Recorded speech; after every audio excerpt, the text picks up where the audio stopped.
دنیا کی خواہشات کے پیچھے بھاگنے والے کی مثال ایسے ہے. جب خواہش پوری ہوتی ہے نا تھوڑی دیر کا مزہ ہوتا ہے.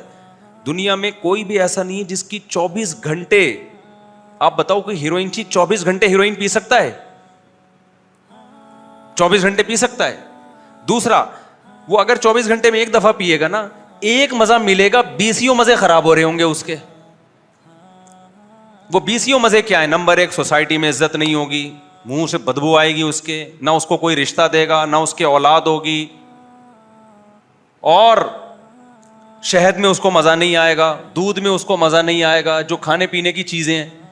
آج میرے لیے کوئی چھتا خالص لے کر آ گیا, میں نے اس کو اتنی دعائیں دی, کیونکہ میں یہ جو شہد آج کل مارکیٹ میں آ رہے ہیں نا, یہ ایویں ہی ہے. میں نے اس پہ کئی دفعہ بیان کیا ہے, گرم کرتے ہیں ان کو پتہ نہیں کھولاتے ہیں. مجھے بہت تلاش تھی کہ یار آرگینک شہد چاہیے, تو آج کوئی بندہ جاننے والا ہدیہ لے کے آ گیا.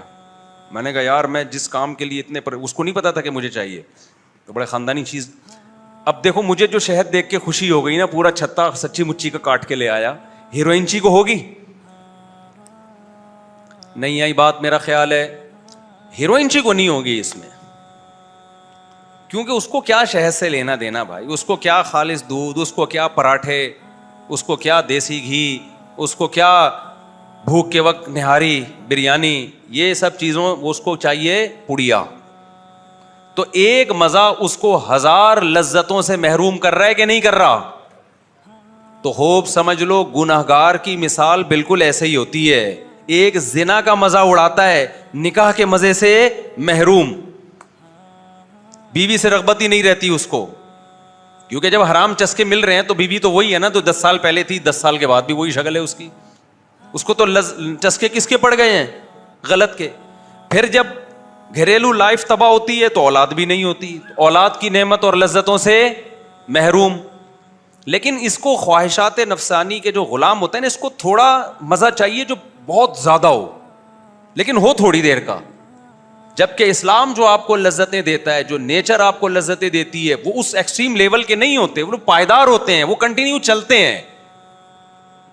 وہ ہر وقت کیا آپ کی زندگی کا سکون ہے وہ. تو دولت کی ہوس پیدا ہو گئی, شہوت پرستی پیدا ہو گئی, دنیا کو مسافر خانہ سمجھنا چھوڑ دیا, تو ان کے مزے وقتی ہوتے ہیں جو بہت زیادہ ہوتے ہیں. لیکن یہ مزے اس ہیروئن جی کی طرح نا, جس کو ایک مزہ تو مل رہا ہے باقی مزوں سے محروم, اور وہ مزہ بھی تھوڑی دیر کا ہے, اس کے بعد وہی لذت سے محرومی اس کو ٹینشن دے گی.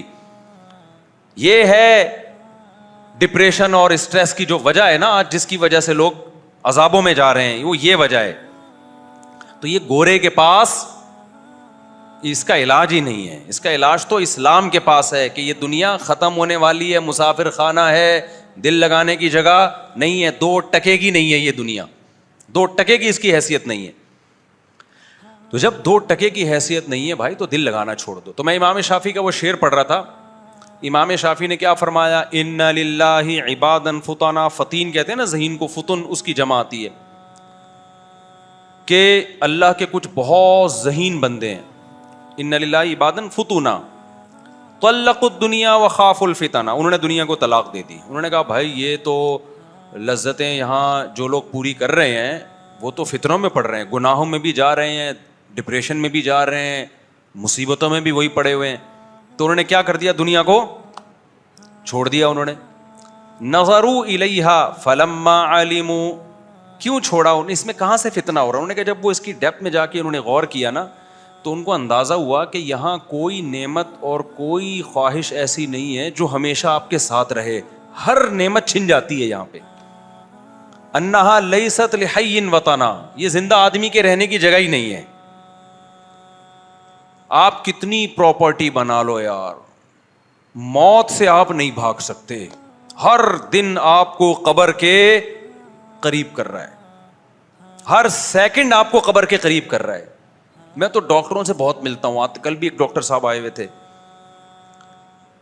اب آپ 60 سال میں اگر آپ کے سر کے بال مکمل سفید ہو گئے نا, معدہ صحیح کام نہیں کر رہا, ہاضمے کی صلاحیت کم ہو گئی, چلنے پھرنے میں آپ کمزوری آ گئی, تو کیا ڈاکٹر اس کو بیماری کہے گا؟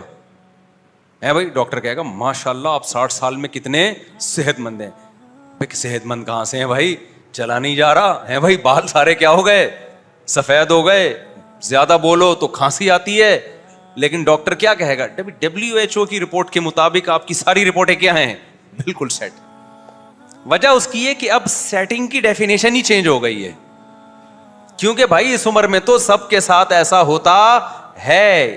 کسی کے بال کالے ہیں نا 60 سال میں تو وہ بیمار ہے, پتہ نہیں کچھ اندر کچھ اس کے ہارمونز شاید خراب ہو گئے. میری عمر جب 42-43 سال ہوئی تو میں کہیں نظر ٹیسٹ کروانے کے لیے گیا, ادھر ہی کہیں قریب میں نا, تو 6/6 تھی میری دور کی نظر. تو نہیں, میں نہیں گیا, اپنے بچے کو لے کر گیا, اس کی نظر کا مسئلہ آ رہا تھا. تو ڈاکٹر نے کہا آپ بھی نظر چیک کر لیں اپنی. میں نے کہا مجھے سب نظر آ رہا ہے بھائی, میں بالکل فٹ فاٹ ہوں, کوئی نظر میں کمزوری نہیں ہے. پھر اس نے دور کی نظر چیک کی تو بالکل 6/6 تھی. اس نے کہا قریب کی چیک کر لیں. میں نے کہا مجھے سب نظر آتا ہے بھائی, میری کوئی, کیونکہ میں باتیں 4 شادیوں کی کر رہا تھا اور میں بولوں میرے چشمہ لگے تو مجھے ویسے بھی اچھا نہیں لگ رہا تھا کہ جو میرے مریدین ہیں ان کے حوصلے ٹوٹ جائیں گے. وہ بولیں گے کہ جناب یہ ہمارے جو پیر و مرشد جن کے سن کے ہم نے 4 شادیاں, ان کے تو اپنی آنکھیں خراب ہو گئی ہیں, تو ایسا تو نہیں کہ شادیوں کی وجہ سے خراب ہو گئی ہیں. تو اس لیے میں نہیں مانتا تھا کہ میری, حالانکہ اس کا شادیوں سے کوئی تعلق نہیں ہے, نظر کی کمزوری کا مثال دے رہا ہوں. تو میں نے کہا بھائی واقعی میں مطالعہ کرتا ہوں, مجھے کوئی پرابلم نہیں. انہوں نے کہا بھائی ایسا نہیں ہے مفتی صاحب, 40 سال کے بعد لازمی قریب کی نظر کمزور ہوتی ہے, یہ ہو نہیں سکتا کہ آپ کی نہ ہوئی ہو کمزور. میں نے کہا ہو کیوں نہیں ہوا ہے کوئی تحریر, میں واقعی پڑھ کے. انہوں نے کہا چشمہ لگا کے پڑھو. جب میں نے چشمہ لگایا تو ایسا کھلا ڈلا مزے کا نظر آ رہا ہے.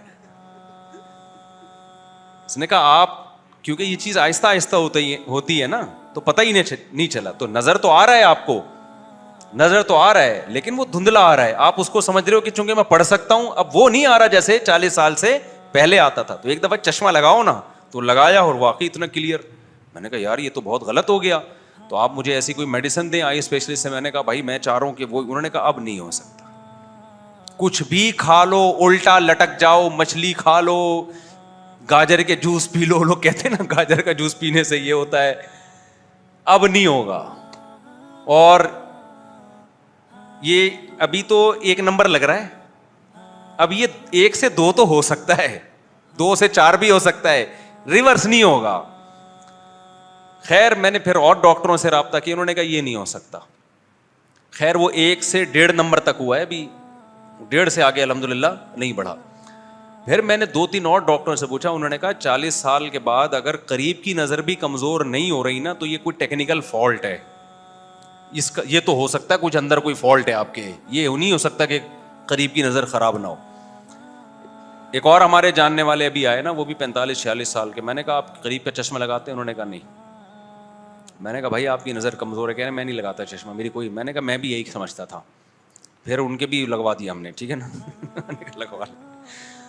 تو کہنے کا مقصد کیا ہے, میڈیکل سائنس بھی یہاں آ کے فیل ہے, ڈاکٹر بھی یہاں آ کے وہ کمپرومائز کر لیا ہے کہ بھائی موت تو ہے. تبھی ڈاکٹر جو اینٹی ایجنگ چیزیں آپ کو بتاتے ہیں نا, کہ آپ یہ چیزیں کھائیں تو آپ جلدی بوڑھے نہیں ہوں گے, آپ دیر سے مریں گے, آپ دیر تک جوان رہیں گے, وہ تمام ڈاکٹروں کا اتفاق ہے کہ اینٹی ایجنگ کا مطلب یہ نہیں ہوتا کہ ریورس ہونا شروع ہو جائیں آپ, ایج آپ کی الٹی ہونا شروع ہو جائے. اس کا مطلب یہ ہوتا ہے کہ اگر آپ نے 60 سال میں بوڑھے ہونا تھا تو یہ خوراک کھائیں گے تو 65 میں ہو جائیں گے آپ, اور بہت اچھی صحت کا خیال کیا تو جو بڑھاپا 60 میں آنا تھا وہ 70 میں آ جائے گا. یہ نہیں ہو سکتا کہ آپ نے ہر وقت زیتون پینا شروع کیا اور دیسی گھی اور صبح شام ایکسرسائز اور شہد اور جناب کشتے مشتے کھانا شروع کیے, اب جناب 60 سال میں آپ آ کے رک گئے ہیں, 60 اور 70 میں کوئی فرق ہی نہیں ہو رہا. ایسا نہیں ہے میرے بھائی, جیسے جیسے عمر بڑھنا شروع ہوگی اس بڑھاپے کے پروسیس کو سلو تو کیا جا سکتا ہے, روکنا کسی کے باپ میں بھی دم نہیں ہے. اور جاننے والے ڈاکٹر ہیں, میرے داڑھی کا بال سفید ہونا شروع ہے نا, تو میں نے ان کو فون کیا, میں نے کہا داڑھی کے بال سفید ہو رہے ہیں, کچھ کائنڈلی اس بارے میں آپ کچھ مدد کر سکتے ہیں؟ تو کوئی دوا, کوئی میڈیسن, کوئی سپلیمنٹ. تو انہوں نے کہا کہ مفتی صاحب اب آپ کی ایج کتنی؟ میں نے بتایا اتنی ہو گئی. انہوں نے کہا کہ اب آپ اس پہ غنیمت شکر ادا کریں کہ بال ہیں, اب اس پہ نہ ٹینشن لیں کہ بال سفید ہو رہے ہیں. اب تو اس عمر میں جتنے بال بچ جائے نا, اس پہ اللہ کا لاکھ لاکھ, ایک ایک بال کو سنبھال کے رکھیں اس پہ. یہ نہیں کہ اتنے سے رہ گئے, جتنے رہ گئے نا اس پہ اللہ کا شکر ادا کرو.